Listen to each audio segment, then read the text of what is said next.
Selamat pagi saudara dan sahabat dimanapun Anda berada. Senang berjumpa di dalam One Verse a Day. Kita mau merenungkan firman Tuhan. Sebelumnya marilah kita berdoa. Ya Allah, kami sungguh bersyukur untuk hari baru yang Tuhan beri, untuk kekuatan, iman, pengharapan di dalam Tuhan. Kami mau belajar dan merenungkan firman-Mu hari ini. Biarlah Engkau hadir, melawat, dan menerangi kami semua. Terima kasih Tuhan, di dalam Kristus kami berdoa. Amin. Saudara, firman Tuhan hari ini diambil dari Kisah Para Rasul 12 ayat 22. Dan rakyatnya bersorak membalasnya, ini suara Allah dan bukan suara manusia.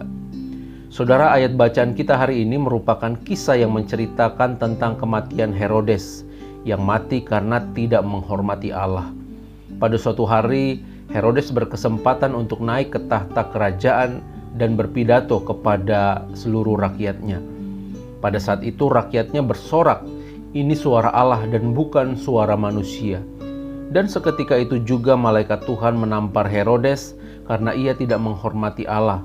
Dikatakan bahwa Herodes mati dimakan cacing-cacing. Belum lama setelah kematiannya, ia memerintahkan membunuh Yakobus saudara Yohanes. Karena menurut pemandangan Herodes, pembunuhan terhadap Yakobus itu menyenangkan orang Yahudi. Ia pun akhirnya memenjarakan Petrus juga, saudara.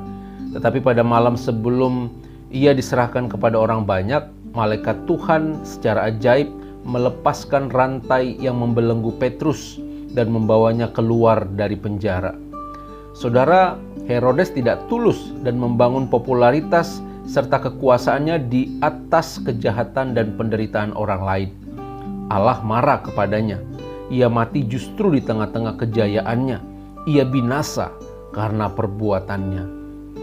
Saudara, manusiawi jika seseorang ingin menjadi yang terbaik, yang terpandang, yang melakukan berbagai pencapaian luar biasa dalam hidupnya. Apalagi semua hal-hal tersebut diarahkan sepenuhnya untuk mengerjakan atau mencapai hal-hal yang baik dan yang mulia. Maka itu akan menjadi kesaksian juga yang menceritakan kebesaran Tuhan kita dan hidup kita memuliakan Tuhan. Akan tetapi saudara, dalam praktik, dalam kehidupan ini, motivasi untuk menjadi unggul itu sering diwarnai dengan motivasi untuk menyombongkan diri, ingin menunjukkan bahwa ia lebih hebat dibandingkan dengan orang-orang lainnya. Apalagi segala ambisi dan keinginan tersebut dicapai atau dibangun di atas praktik hidup yang salah. Demi menjadi pribadi yang hebat, terkaya, paling dipandang, paling berkuasa, seseorang menggunakan berbagai macam cara, bahkan yang merugikan dan menindas orang sekalipun.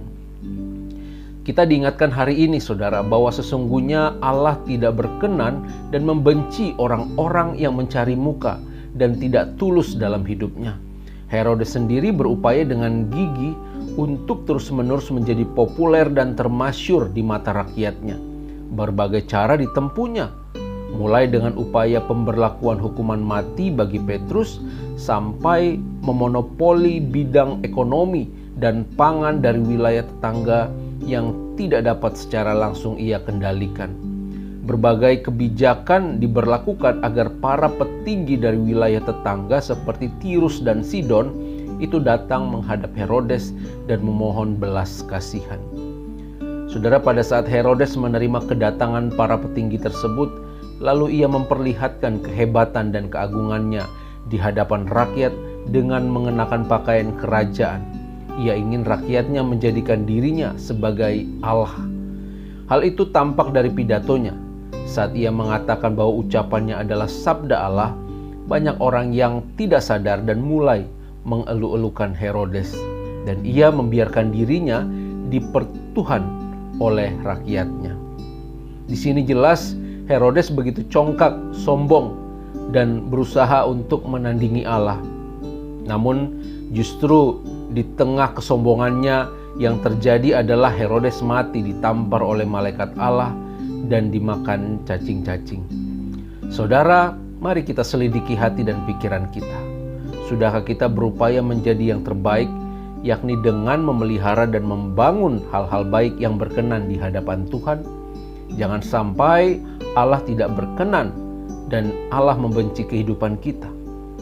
Tapi biarlah hidup kita, hati dan pikiran kita dijaga senantiasa kebersihannya, agar tetap lurus dan tulus, dan bukan dikuasai oleh hati yang rakus serta penuh dengan akal bulus. Kiranya Roh Kudus menuntun dan memampukan kita di dalam memenuhi panggilan tersebut. Amin. Mari kita berdoa. Ya Allah, kami sungguh bersyukur untuk firman Tuhan yang boleh kami dengar dan kami renungkan. Kami diingatkan hari ini agar kami senantiasa hidup tulus, jujur, dan memiliki motivasi yang sungguh untuk berjalan di dalam kehendak Allah.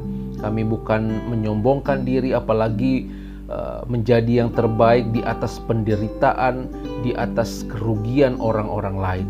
Terima kasih Bapa, biarlah kami menggunakan selalu cara-cara yang benar, cara-cara yang berkenan kepada Allah untuk menjadikan hidup kami berbeda, menjadi teladan, menjadi berkat bagi sebanyak-banyaknya orang. Dalam Kristus kami berdoa. Amin. Tuhan memberkati kita semua, saudara.